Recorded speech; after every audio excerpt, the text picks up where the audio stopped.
What is that? I'm sorry, my shirt is sticking up, and now I'm all right. I was explaining to the audience why part of my anatomy was showing.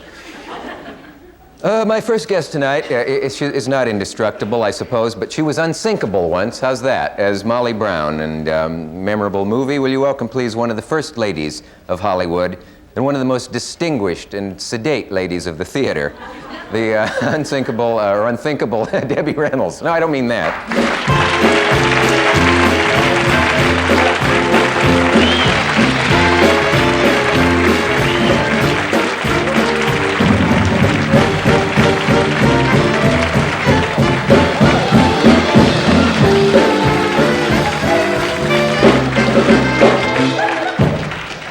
Madam, we haven't been formally introduced. You started it all off by introducing me that way. I was going to come on and be so quiet tonight. And yeah, and you threw me a crosshatch or something right into the chair. No, you look fine. It's all right. Crosshawk, I mean. I didn't hurt anything. No, you didn't. What was showing? What if I grabbed your hair like that? It'd come off. Yeah. I always wear No, wigs. part of my stomach was here. You know how when you tuck your shirt in fast when you're dressing to go on the show? And sometimes done the that lately. bottom of it comes up and leaves part of your you really couldn't see it, abdomen. though. You couldn't see, could you? No, and there were no requests to see it either. Say, what is the Debbie Reynolds show all about? Is it an evening of readings from... You mean like when I am touring or when I work vaudeville? Yeah, I see I around call the it country the vaudeville. Debbie Reynolds show, and I never know. Well, I like to get out of the house. Oh, you do? I just don't have anything to do. That's what it is. Yeah. I love to perform, and I love a live audience, but I don't have time to go to New York to do a play, or I haven't had because the children were always small. Mm-hmm. So there is a feeling when you perform for a live audience that's very exciting. And I started out in the business that way. So the only chance I get is if I work what I call vaudeville, which is theaters. Now really Vegas, because Vegas is the last kind of the vaudeville stand. Yeah. And I was just there at the Desert Inn. I'll be going back in March. I work there all year. I keep going back all the time. And do your own show.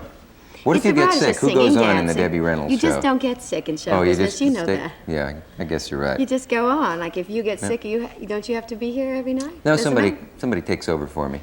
No. Oh, yeah. I didn't know you were ever off. I've been off a couple times. Mentally, but I mean the show. Oh, I'm sorry. Oh, it just came out. Why would you say a thing like that? It was just a rumor. Yeah. I mean, I didn't read it in a book or a column. You mean I don't point out how the wig disguises your age. Why I think it looks great. That's all right. I'm sorry. No, it doesn't matter. Friends can easily do provoked. that. Yes, Enemies can't do that. See, because then I would have whacked you.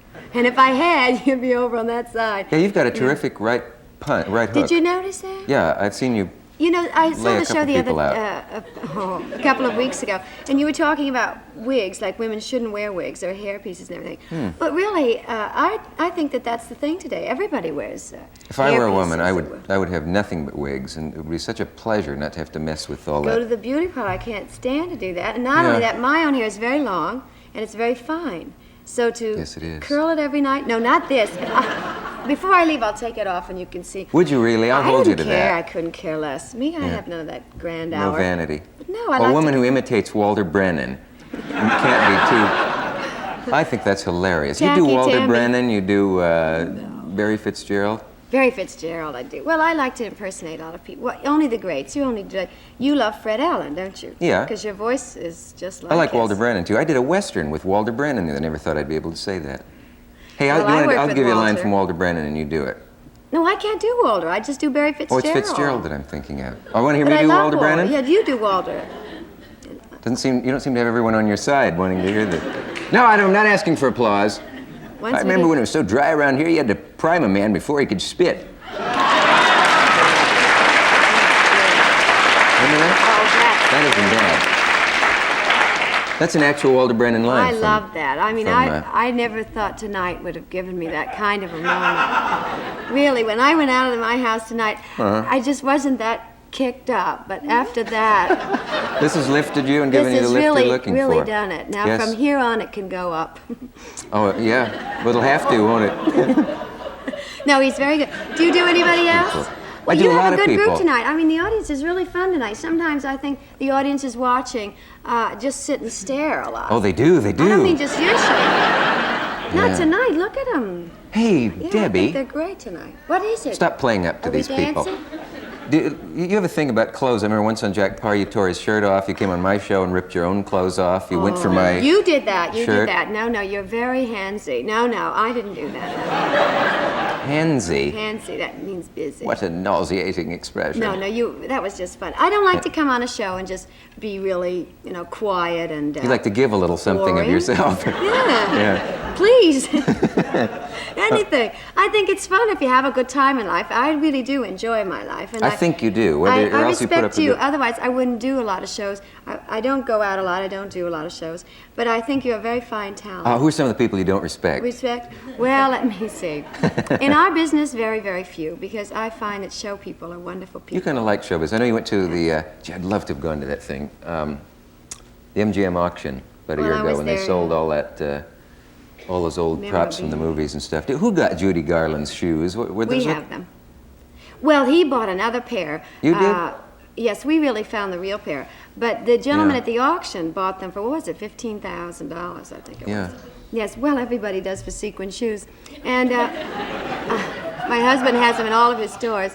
Your husband has them? Somehow, it seems, in every picture, it's not unusual. If you have like 3 or 4 dresses for a different kind of a scene, if you're going to have a mud throwing or a pie scene, you have 3 or 4 dresses. So Judy had for that particular scene with the apron and Wizard of Oz with the little blouse and then these ruby slippers. She had 4 sets of slippers and she had 4 sets of dresses, because I pulled them out myself before the auction. But the slippers had been stolen through the years, and there was only 1 pair for the auction. But the man did get an authentic pair. They had been worn by Judy, but they weren't the best ones made that she wore throughout the picture. So whether they were worth $15,000 or not is, to him, if he thought they were, then of course they were. Depends on what you like. I love memorabilia, at least to be saved. I do too. You'll have to come over one day, because I have so much of it now. I can't. I'm too busy. Listen. I'm sorry. I've had so many offers out here. I've become crude. Listen. We'll be back.